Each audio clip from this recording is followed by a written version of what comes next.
So we have reached complete and utter critical mass of chaos here at the house, as you can see.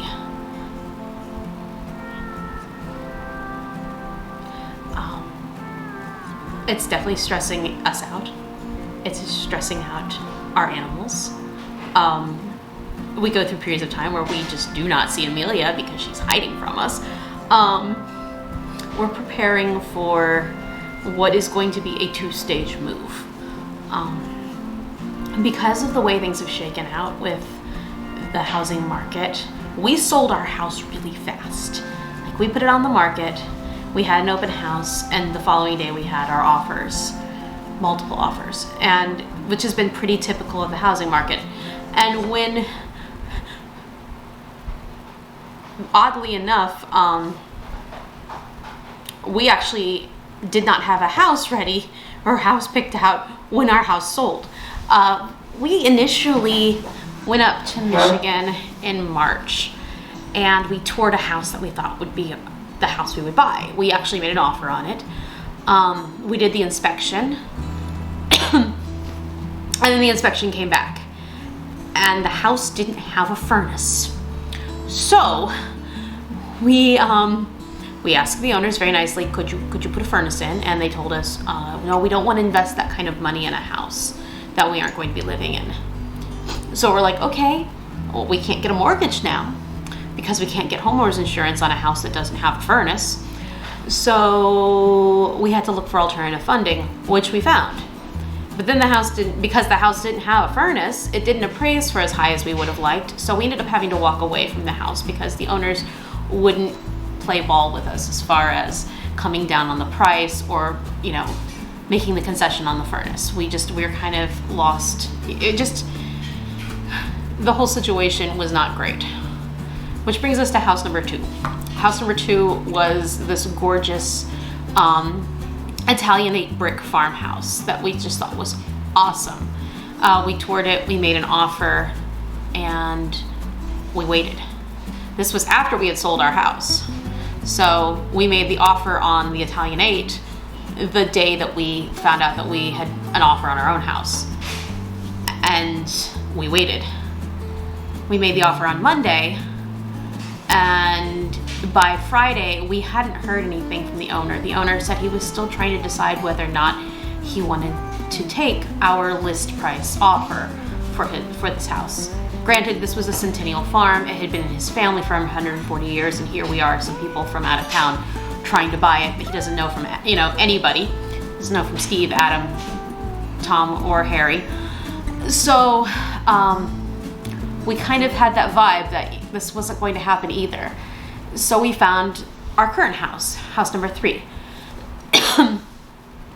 which is, by all intents and purposes, pretty amazing. I like to think so. It's not a brick Italianate, but it's cozy, and we kind of always wanted a nice cozy farmhouse. The other house was very grand. It was beautiful. It came with a lot of historical, baggage because it had been in somebody's family for 140 years. So it was like you had to be sensitive to their needs. This house, the people obviously loved it, but it's not like this isn't a family heirloom. So I feel less guilty about going in and putting our own fingerprints on it, putting our own spin on it, making it ours. It doesn't come with that. It's a historical site. You need to be sensitive to it. Type mentality that I would have held myself to if we had bought the other one. I would have been like, how do we put a Broyhill Brasilia in an 1882 Italianate? How are we going to make this work? Type thing. This other house, it's going to translate a lot better for us. But it's this whole process. We made the offer on the new house. Incidentally, we made the offer on the new house, hit accepted, we made offer on that house on Sunday night. On Monday morning, we get a phone call from the other guys. The brick house is a realtor, and basically he sold it to his neighbor. So we made the right call. You trust your gut. That's one of the things I've learned from all of this is I need to trust my gut. When my gut tells me something, just do it. This is all takes place a week after we've sold our own house. Things in Houston are moving a lot faster than they are up north. We are seeing, we were able to get an inspection within a week. We were able to get an appraisal within 2 weeks of selling the house. Our appraisal was finished before I even got up to Michigan to do the inspection on our new house. So as a result, things down here are trucking, and we are right on target for the 30-day close that we initially projected. Up there, we're waiting for our appraisal. The inspection came back clean, but we're waiting for the appraisal because there are fewer appraisals than there are inspectors. Appraisers, not appraisals. There are fewer appraisers than there are inspectors, I guess. So we're waiting, and we're playing the waiting game, which means we have to move out of this place and then camp at my mom's house until we're ready to move on our second one. Our closing date is almost a month after our closing date in this house. It's really interesting that the market is so fundamentally different from from one place to another. I didn't anticipate that. And I did not anticipate that it was going to be like a 45 to 50 day closing. So that brings us to how this is all going to work. How are we going to move 4 stressed out cats, 5 chickens, and a dog to my mom's house? And essentially, we're going to use this as a dry run for what our move is going to look like. The big move. We are doing stage 1. We are almost packed up. There's a few things here and there that we still need to get to, but most of the rooms are pretty much we're 90% packed at this point. And everything is being moved into a storage unit, which means that Everett and I both have to go through and make choices as to what we need for the next month and what can we live without for the next month. And that is proving to be challenging and stressful because I don't want to have to drive down here and dig through the storage unit to find something. The other problem is we have to try to make our animals comfortable without completely disrupting my mother's house, which is going to prove fun and challenging.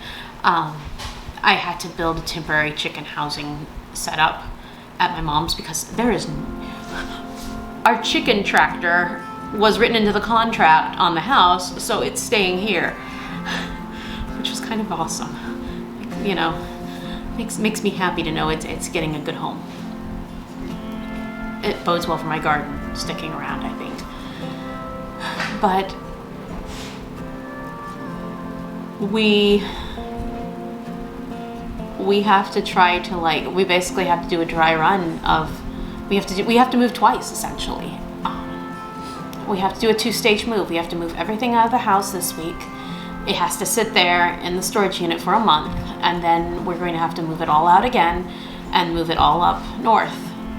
And it's kind of it's going as well as it can, but it's one of those really stressful things that you just have to deal with. I keep telling Everett, this is the last time we're doing this, because between trying to get a mortgage and going through underwriting and trying to move, you just kind of reach this point of I need to go to bed now and sleep and try to cope with this as best I can. And it's really hard to practice self-care when all of the things that you like to do for fun are in boxes or not with you, or it's Everett's not going to have his video games for a whole month. I don't know what he's going to do. I don't have my sewing machine. It's going to be serviced, but all my fabric is packed up.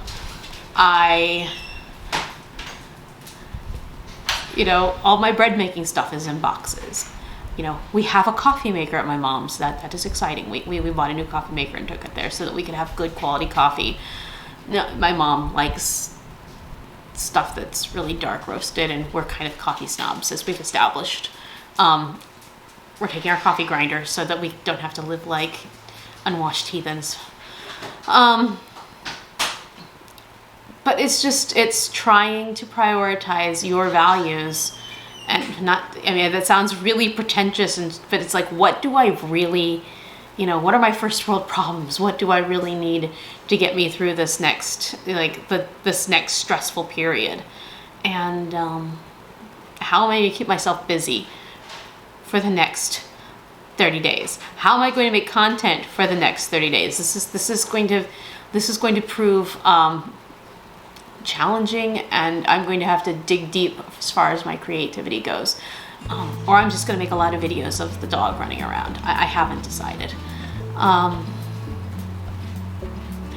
But this is a very long video of me talking nonstop.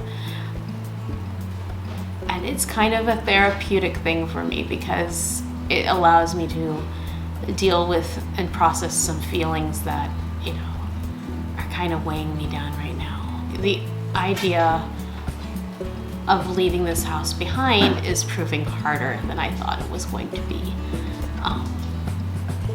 Even though you have this wonderful future, in front of us, it's still, it's that process of letting go. There's a mourning that, and maybe it's because I just get way too emotionally attached to where I live. But I feel like home is an extension of who you are, and I'm going through a little bit of an identity crisis if home is an extension of where I am, because it's one of those things where home is where we're going to be. It's going to be mutable for a little while. There's going to have to be some fluidity, and then we're going to move into our new place, and we're going to have to figure out what that home is going to look like. What are we going to build from that?